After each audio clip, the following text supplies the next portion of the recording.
Welcome in, guys, to Rover Sports, and we are on the eve of NFL football, and the first topic that I want to open up today's show with is the San Francisco 49ers, and they are playing host to the Tampa Bay Buccaneers, okay?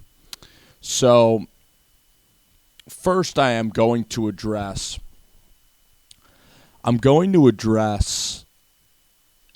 the mindset that should be had by 49ers fans coming into this game, in my opinion. I mean, you never have to agree with what I have to say, but this is just my point of view. When I look at this season for San Francisco, when I look at Jimmy Garoppolo and this team, this is a team that still has a lot of moving parts that are being put together. You're adding a D Ford to the mix. Nick Bosa is still not healthy. I don't even know if he's going to be playing in this first game. You have Tevin Coleman, who's now your lead running back up front. The guard play of San Francisco. I'm just going to look at the roster here for the 49ers just to reacquaint myself with this team. So,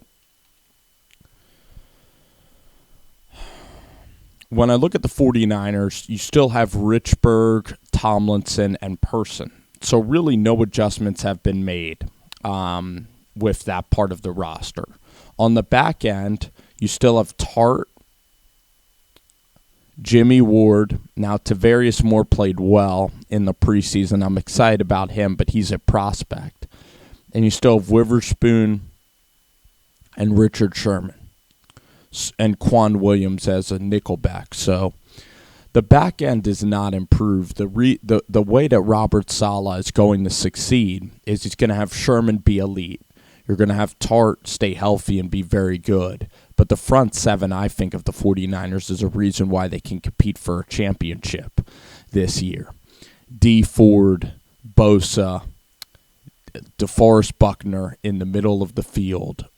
And you also have a Fred Warner, Dre Greenlaw, and then Quan Alexander. Quan Alexander was a former Buccaneer player. The way that I see this trip going down, going to Raymond James Stadium, going to Ray J for a 4 o'clock game, I see this game as a really, really challenging game early on. And the way that you win Super Bowls in this league is you don't just start out and be flawless from the very beginning. That does not happen.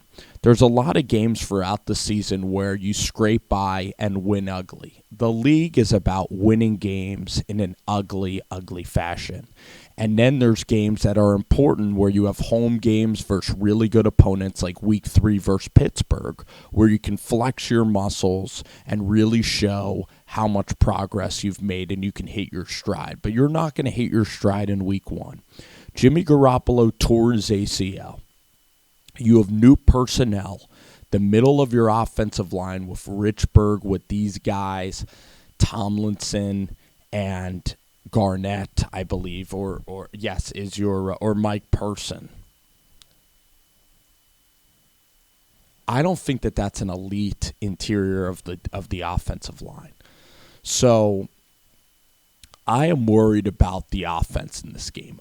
Even though you look at the Bucs defense and they were the worst defense against the pass last year, and they were the worst defense in total in the NFL last year, it does not mean that you should expect Jimmy Garoppolo to come off a torn ACL and throw for 380 yards, 3 or 4 touchdowns, 0 picks, and look like Jimmy Garoppolo that played the Jaguars, that played the Tennessee Titans in year 1 of Jimmy Garoppolo. I don't see that really happening at all in this game. So when you look at the Bucs defensive personnel, right, I look at the Bucs as having a good pass rush. I think that Todd Bowles is a smart defensive coordinator, so I think that was a really good hire. This is going to be a very challenging game. Vegas has this game, 49ers and Bucs. Vegas has this game as a pick'em, and that's very concerning to me because I think that the 49ers are a team that has better defensive personnel and really can achieve a lot greater success. I think that the running backs of San Francisco are better. The tight end is better, George Kittle. O.J. Howard's a very good tight end, though. So the weapons, I actually think you could look at the weapons and say Tampa Bay has better wide receivers. With Godwin, Mike Evans as a wide receiver, they're not deeper. So the Bucs are talented. They're a very good home team. They even beat the Saints. They beat the Panthers. Like, they're a good home team. And this is a game where you look at the Bucs defense, and the Bucs defense is not close to competing for the NFC South or for a championship. They don't have that defensive personnel like we talked about. So the Buccaneers throughout the middle of the year, when you get to November and October, that's when the Bucs are really going to struggle. That's when, if you catch the Bucs in the middle of October when they're banged up, when the season has transpiring, that's when the Bucs are going to be a real cupcake game where you could go in the Raymond James and you could kind of knock them around with the pass and get into a shootout with them. So I think that this Bucs, first of all, the first week of the season is when defenses are at its best. It's when they're really fresh. It's when the pass rush is really hard to block for. Jimmy Garoppolo is going to be hesitant. He hasn't taken a lot of reps, especially against a number one defense. He's coming off a torn ACL. He's been predictably up and down in the preseason. Against Denver, he was a train wreck. Against the Kansas City Chiefs, he was very good coming back in week 3. Jimmy Garoppolo, the fan base and a lot of people, especially off the torn ACL, coming off of the Lions game last year, they look at Jimmy Garoppolo and they think that he could be like another Marcus Mariota. I look at Garoppolo as more of a Drew Brees. Some look at him as a Mariota, and the real naysayers will look at him as a Brock Osweiler player. I'm not going to learn a whole lot about Jimmy G in this spot. Maybe I am, the mental toughness of Garoppolo, but I do not expect offensive fireworks in this game. The way you are going to win this game against Tampa Bay is a couple of key areas in this spot. So Tampa Bay, they just acquired Ndamukong Suh, which I completely forgot about. Carl Nassib from the Cleveland Browns came in there and actually performed admirably. They have Deion Buchanan, but Devin White is a really good pick. Their cornerbacks are still bad, especially you have Vernon Hargraves and MJ Stewart as some of your corners, Mike Edwards and Jordan Whitehead. Complete patchwork, awful secondary players. Very terrible secondary players. Carlton Davis is a guy that I like out of Auburn. He's physical. Might not be the fastest guy, but he's a second-round pick. I actually think he could turn into a very good corner someday. So, looking at this Bucs defense, the key is running the football, because if you run the football, you open it up for Garoppolo. And I'm not talking about running the ball. I'm not talking about running the ball and getting 200 yards on the ground with Coleman and Matt Breida. I'm talking about on first down, getting it to 2nd and 6, getting the 2nd and 7, getting 3 yards, getting 4 yards. Because if it's third down, I don't want 3rd and 9 for Jimmy G with Raymond James and that crowd going crazy. You want 3rd and 4s where then you can be able to utilize your weapons in the slot. You can utilize a Pettis. You can utilize Kittle on 3rd and 4. You can even run the football in the middle of the offensive line. Kendrick Bourne, James Ritchie, Debo, Jalen Hurts. So on 3rd and 4, that's Kyle's sweet spot, but you got to get it in the 3rd and 4. Time of possession is key, and then this is the biggest key to winning this game. If we go ahead and we look at the team rankings, which I am going to do, I believe Jameis Winston didn't play a lot of games last year, but Jameis Winston, what do you know about Jameis Winston? What is Jameis Winston? What is the stereotypical thing? When you think of Jameis Winston, you don't think about the success of Florida State. You don't think about how clutch he is.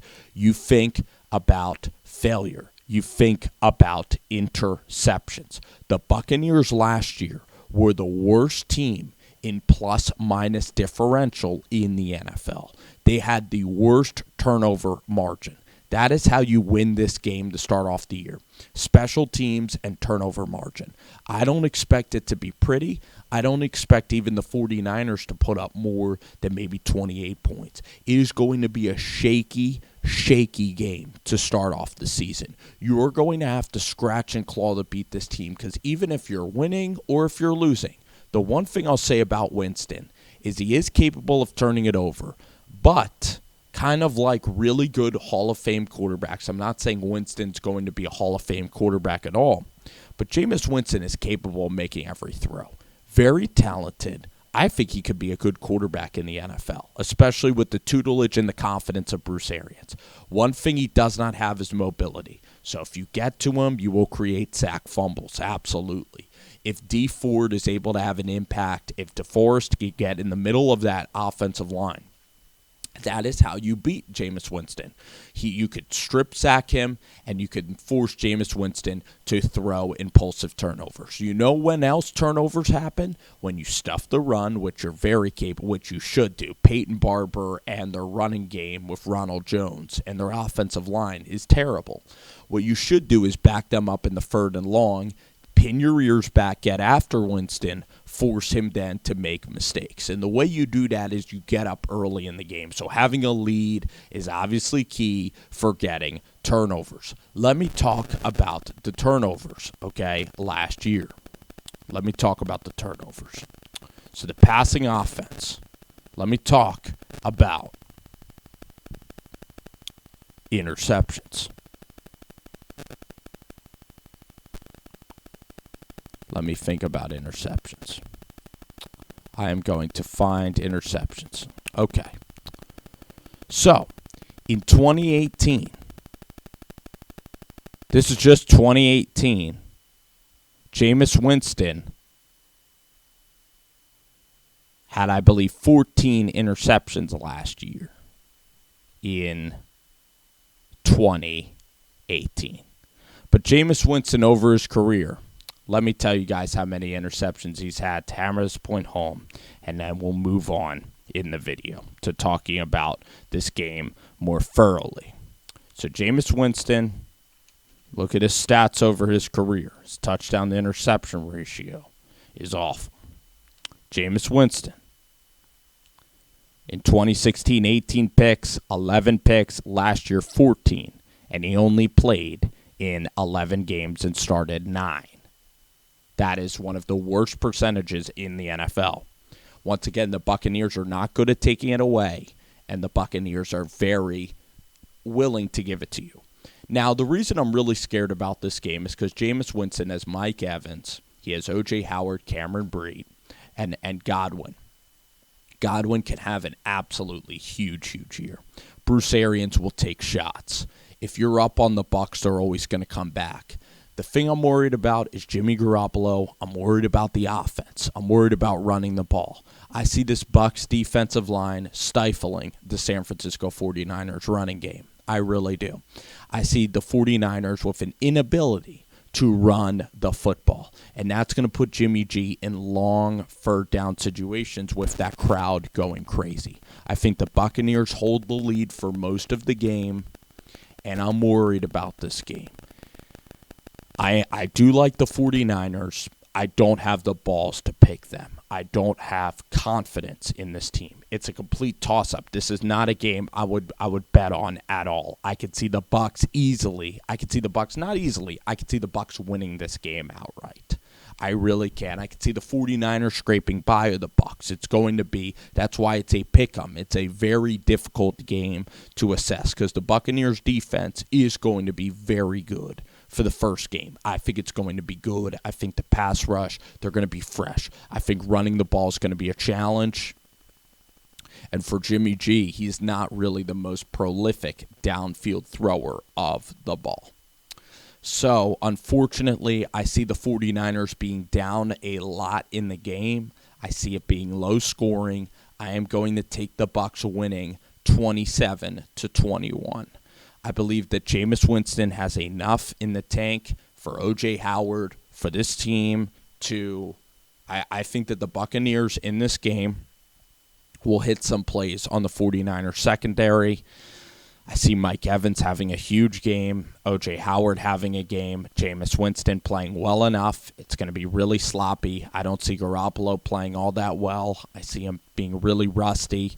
It's a game at Raymond James. I really, sincerely hope I am wrong. I hope that the 49ers can go into here and they can win the game about 31-20.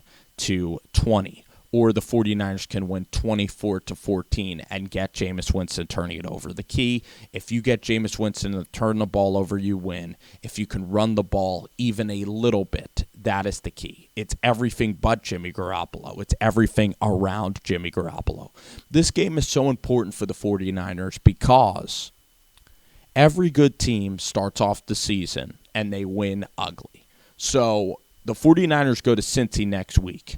49ers will beat Cincinnati in week 2, no matter how it's going to happen. I see the 49ers winning because Cincy, I believe, is the worst team in the NFL. And Cincy's going to get dragged by Seattle this week. So you go into Cincy, and that game will be a little bit of pressure if you're 0-1. But even if you beat Cincy, and you might even win that game really ugly again, you're going home 1-1. So your fan base is going to be very lukewarm when you play the Pittsburgh Steelers. But if you win this game ugly against Tampa Bay, you go to Ohio, you have a good week, and you win, you're 2-0, guess what happens? You are home for a freaking month. You're home versus the Steelers, where, again, you're playing a really good team with a good national perception. So then, if you defeat the Pittsburgh Steelers, or however you play, that's a really good team, and you're going to be 2-1, and you have the bye week anyway. It's all about getting back to San Francisco because if you look at the schedule, San Francisco is going to be home for a month. The 49ers are going to be home for a freaking month. This is a game you're going to look back on at the end of the year. This is not an indictment on how good the 49ers are going to be throughout the season.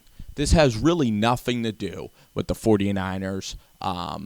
I mean, the way that Jimmy plays in this game, you just want him to stay healthy. But Jimmy Garoppolo by week 8 is going to be a completely different quarterback than he's going to be in Raymond James Stadium. He's going to progress throughout the season.